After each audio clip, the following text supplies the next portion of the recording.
P, comment ça va? Aujourd'hui, je voulais commencer cette vidéo-là en vous nommant 3 termes que je vais souvent utiliser. Donc aujourd'hui, on va les différencier ensemble.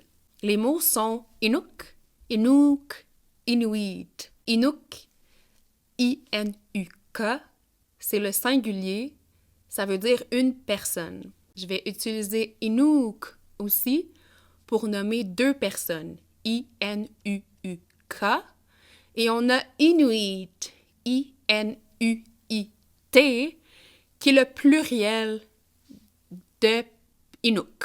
Donc, je vais l'utiliser de cette façon-là dans la langue l'Inuktitut. L'Inuktitut qui se traduit littéralement la langue des Inuits. Je vais l'utiliser de cette façon-là pour représenter notre culture. Comme par exemple, je vais dire « je suis une Inuk » de la culture Inuit. Mais en Inuktitut, on peut utiliser ces mots-là pour décrire des personnes, des gens.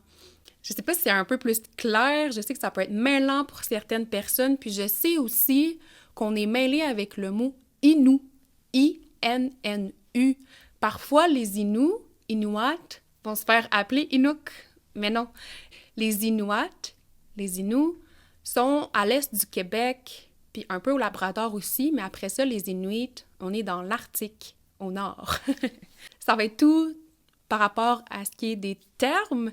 Puis tantôt, je pensais à ça avant de filmer la vidéo, puis je trouvais ça important de vous expliquer pourquoi c'est important pour moi d'être ici. Souvent, dans l'histoire des Autochtones, on a peu mentionné les Inuits.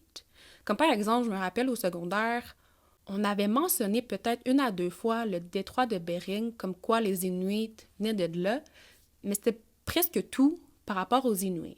Déjà, à la base, on parlait pas beaucoup des Autochtones, des Premières Nations, des Métis, donc je suis vraiment heureuse de pouvoir vous rajouter un peu plus d'informations. Par rapport à ça, par rapport au détroit de Bering, c'est intéressant parce que dans ma culture, j'ai appris en regardant dans des livres, en écoutant des documentaires où on est informé par notre famille par rapport à ça. Les aînés disent que nous avions des Tunit, c'est des géants qui vivaient avant nous sur le territoire du Nord. Puis pourquoi ils disent ça? C'est même scientifiquement impossible de prouver le contraire. C'est qu'on aurait trouvé des roches qui seraient utilisées pour les tentes, pour maintenir les tentes au sol, mais disposées de façon immense, comme s'il y avait une grosse tente qui avait été installée là, puis c'est prolongé sur une grande partie de certains territoires du Nord.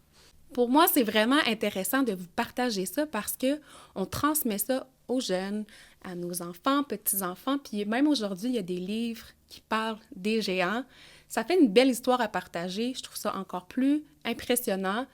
Ça fait partie de nous, c'est comme ça qu'on fonctionne, puis c'est un peu une façon aujourd'hui de se réapproprier notre histoire à notre façon, comment nous, on l'a entendu. On essaie beaucoup de retourner aux sources, donc merci d'avoir écouté.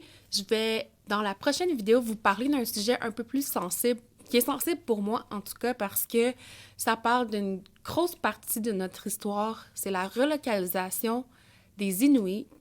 Donc, on va en parler un peu plus dans la prochaine vidéo.